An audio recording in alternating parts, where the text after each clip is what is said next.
You decided to show the world who you really are, but I already knew. Yeah. Because Joe had just replaced him Yep. in the ops. That's right. This is one of those things where if you pay attention, you know the whole story, but if you don't, you're lost. I have to say this all the time because people just don't get it. The sickos don't get it. You sickos are right now part of a small elite group of really hardcore fans, okay? If you want this to succeed, it needs to be an open club. And an open club means that you need to explain to people not in the club what's going on. Some people are so violently against this idea.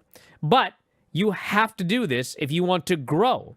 If you want to stay a small club, a little niche wrestling promotion that's number 2, and you want to slowly get, less and less popular because, slowly, here's the thing with any business. You're always going to have a churn. You have to replace the fans that slowly go on to something else with new fans.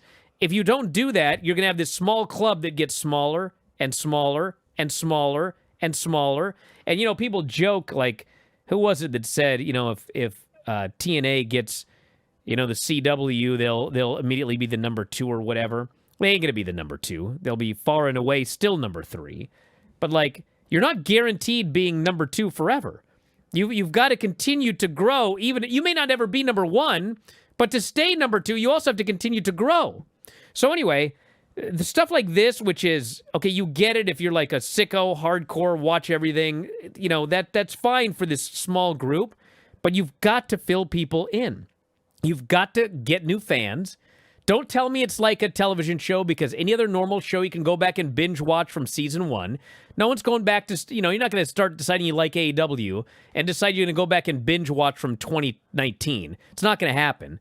Fill people in with all of your stories.